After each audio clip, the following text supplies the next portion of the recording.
This is an exclusive conversation with Lord Karan Bilimoria. He is an Indian origin MP from the United Kingdom down here for the Raisina Dialogue. Thank you so much for joining us, Lord Bilimoria. The fact that you're here and there is so much happening in terms of global tectonic shifts after Trump has taken over the United States of America. There's a new administration with Keir Starmer in the United Kingdom. Let's first begin with your country. How do you see UK-India relations going forward with Keir Starmer at the helm of affairs? Prime Minister Keir Starmer is very, very serious about the relationship between the UK and India. And of course, we now have the free trade agreement, which we started negotiating 3 years ago when I was president of the Confederation of British Industry. It still hasn't been completed after over 14 rounds of negotiations. So we're now saying, please, please, let us, the fifth and sixth largest economies in the world, sign this free trade agreement, which will be to the mutual benefit of both our countries for business and trade and investment. And the good thing about it is, let's do it, because otherwise the best will become the enemy of the good. You will never get a perfect scenario. Let's make something that is going to work for both countries and turbocharge trade between our countries, because as things stand, India is the 12th largest trading partner of the UK. It should be one of the top trading partners with the UK, and that will happen after the free trade agreement. I'm very confident of that, and I'm urging Prime Minister Narendra Modi and Prime Minister Keir Starmer to get that deal done now. Okay. In terms of other concerns, when it comes to security, one of the biggest concerns India has with regards to the United Kingdom has to do with Khalistanis in the United Kingdom. We've not seen, or the Indian government has not seen much forward movement when it comes to taking action against those who work against Indian interests, vandalize Indian property, are a threat to diplomats or the Indian mission. How do you see the Khalistani issue, given that there are ongoing investigations in other countries to do with India and Khalistanis on foreign soil?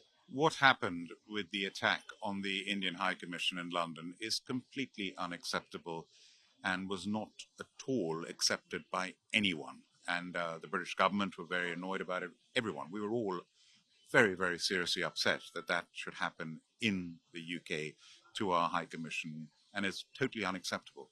What I can say is that overall, the relationship between our countries is based on the largest diaspora in the United Kingdom are the nearly 2 million people of Indian origin.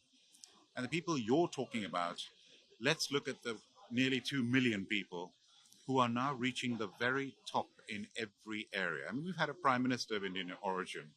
I was president of the Confederation of British Industry, the first ethnic minority, not just Indian, first ever ethnic minority president of CBI in its history. I was the first Indian-born chancellor of a Russell Group University, the University of Birmingham, top 100 in the world in the UK. So this is the opportunity that the UK is giving to the most successful diaspora community in the United Kingdom, which is the Indian community. And we should be proud of that. That is what's shining as an example, not just within the UK, but around the world. And the 30 million people of Indian origin around the world now are reaching the very top all over. And the UK, I think, is a great example of it. That is what we should be looking at. And the relationship between UK and India, there's no question about it. It's a very serious relationship. It's a long-standing relationship. The fifth and sixth largest economies in the world. So that's what's important. Okay. But a left-leaning party in power in the United Kingdom, do you think that is in any way going to be an impediment for future relations, growing of relations between the two countries? Or do you think both countries will put aside ideology, look at how the countries stand today and what is in the best interest of growth of Indo-UK ties? Let's look at recent history. 1997, a Labour government came into power after many years of a Conservative government. Tony Blair and Gordon Brown were the most business-friendly government I have worked with in my business career in the UK. Out of Conservative, coalition with Lib Dems, Conservatives on their own, Labour, they've been the most business-friendly, and they were Labour governments. So the world has changed where you have an impression of a left-leaning Labour Party that is totally siding and looked upon with the unions and a complete sort of left ideology. The ideology of the current Labour government, where the economy is concerned, they have one word: growth. They want to generate growth in the economy. Now, how you generate that growth is a different matter, but their intention is to generate growth. And when it comes to the global stage, look what's happened just now. Keir Starmer has risen to the occasion and said, let us bring things together. Let us try and build a bridge between the United States of America and the European Union. The UK has always been in a very special position. We're a European country, but we're always seen as the gateway to Europe, even when we're members of the European Union. And by the way, that was a big mistake. Brexit was a huge mistake and should never have happened.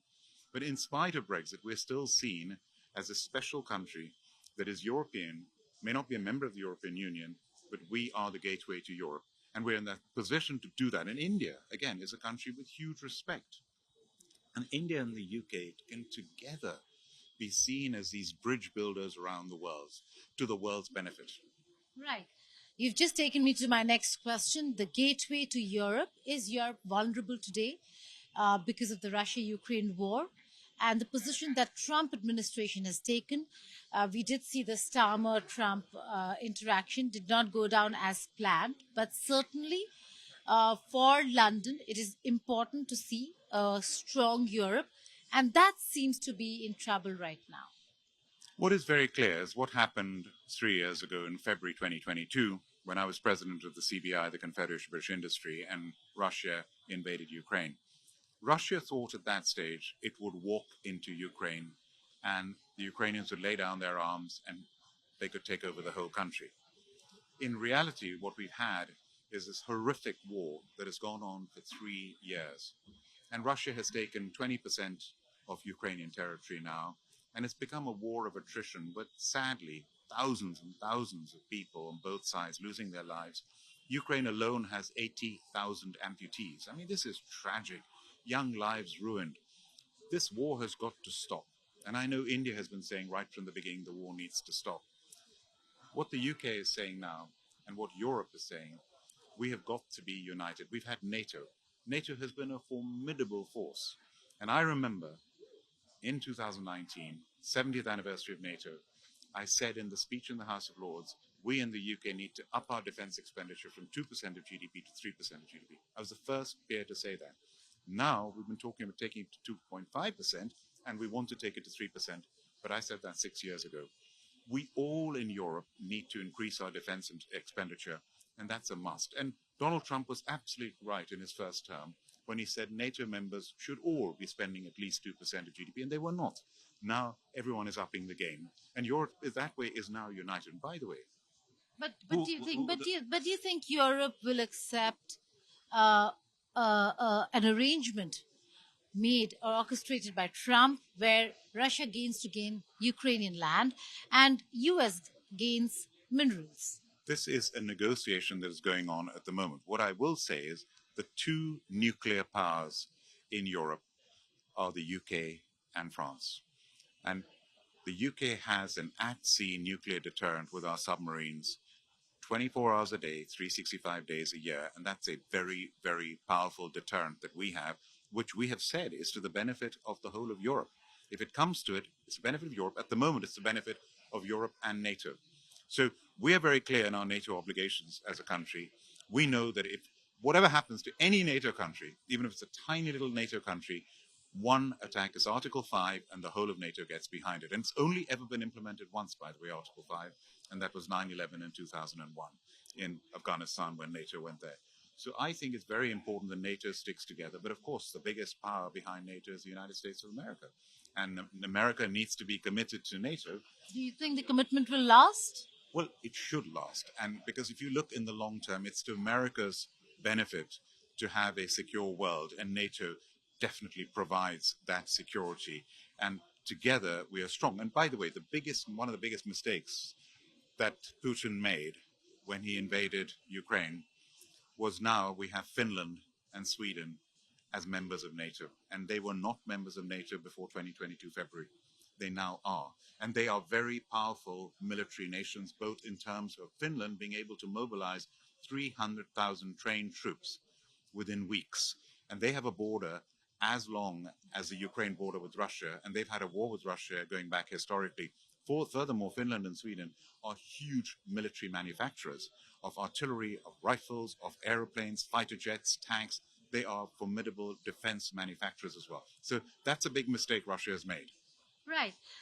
But again, in terms of the war itself, should there be a compromise? Will Europe accept such a compromise? And more importantly, when it comes to Poland, the Polish president has said or requested nuclear weapons being placed in Poland. Is that something that would be that Russia would accept very not even accept? Would that be a solution to the problem, having nuclear weapons on the front line? The reality is there are nuclear weapons, NATO nuclear weapons in Europe as we speak. And the question of Ukraine wanting to join NATO, it was always the intention that Ukraine would at one stage join NATO. This is all being negotiated at the moment. The land that Russia has occupied now in Ukraine, which is about 20% of Ukraine, is now occupied by Russia. Of course, Ukraine is going to say they will never give that up. It might end up, which nobody wanted in the first place, but a ceasefire would mean a line of control. And it's a practical line of control where Ukraine will never concede that that land doesn't belong to them. The Russians will practically be occupying it, and we might have a line of control. Now, who polices that line of control? Who makes sure that the peace is maintained? These are all things that need to be negotiated. I mean, Europe has suggested we have peacekeeping troops on the ground. The UK has volunteered those peacekeeping troops on the ground. We don't know how this is going to play out, but what everyone is united is we want this war to end, and we want peace for the benefit of the whole world. We all want peace. Thank you so much, Lord Karan Bilimoria, for speaking with India Today Global. That was Member of Parliament from the United Kingdom, speaking not just on India-UK ties, but also on how the world needs to come together to find peace, whether it's the Russia-Ukraine conflict or any other conflict across the globe.